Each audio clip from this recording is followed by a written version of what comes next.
ಹೌದು, ಕೋರ್ಟಲ್ಲಿ ಏನು ತೀರ್ಮಾನ ತಗೋತದೋ ನೋಡೋಣ. ಆಮೇಲೆ ಅದನ್ನು ಯಶಸ್ವಿಯಾಗಿ ನಮ್ಮ ನೀರಾವರಿ ಸಚಿವರು ಮತ್ತು ಮುಖ್ಯಮಂತ್ರಿಗಳು ಎದುರಿಸ್ತಾರೆ. ಕೋರ್ಟ್ನಲ್ಲಿ ಸರಿಯಾದಂಥ ರೀತಿಯಲ್ಲಿ ನಾವು ಕೂಡ ವಾದ ಮಂಡಿಸ್ತೀವಿ. ನೋಡೋಣ ಸುಪ್ರೀಂ ಕೋರ್ಟ್ ಏನು ತೀರ್ಪು ಕೊಡ್ತದೋ ಆಮೇಲೆ ಅದ್ರ ಬಗ್ಗೆ ಚರ್ಚೆ ಮಾಡೋಣ. ಏನಂತ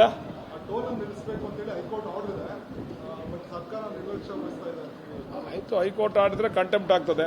ನೋಡೋಣ, ಮುಖ್ಯಮಂತ್ರಿಗಳು ಕೂಡ ಅದಕ್ಕೆ ಉತ್ತರ ಕೊಟ್ಟಿದ್ದಾರಲ್ಲ.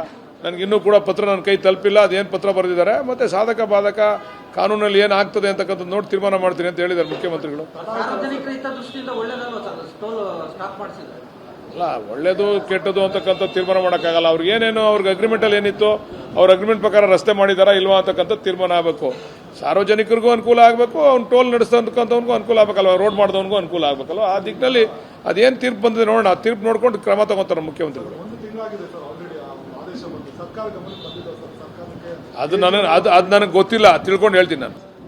ಹೌದು, ಕೋರ್ಟಲ್ಲಿ ಏನು ತೀರ್ಮಾನ ತಗೋತದೋ ನೋಡೋಣ. ಆಮೇಲೆ ಅದನ್ನು ಯಶಸ್ವಿಯಾಗಿ ನಮ್ಮ ನೀರಾವರಿ ಸಚಿವರು ಮತ್ತು ಮುಖ್ಯಮಂತ್ರಿಗಳು ಎದುರಿಸ್ತಾರೆ. ಕೋರ್ಟ್ನಲ್ಲಿ ಸರಿಯಾದಂಥ ರೀತಿಯಲ್ಲಿ ನಾವು ಕೂಡ ವಾದ ಮಂಡಿಸ್ತೀವಿ.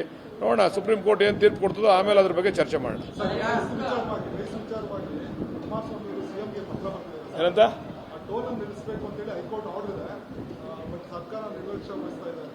ಆಯಿತು, ಹೈಕೋರ್ಟ್ ಆಡಿದ್ರೆ ಕಂಟೆಂಪ್ಟ್ ಆಗ್ತದೆ. ನೋಡೋಣ, ಮುಖ್ಯಮಂತ್ರಿಗಳು ಕೂಡ ಅದಕ್ಕೆ ಉತ್ತರ ಕೊಟ್ಟಿದ್ದಾರಲ್ಲ.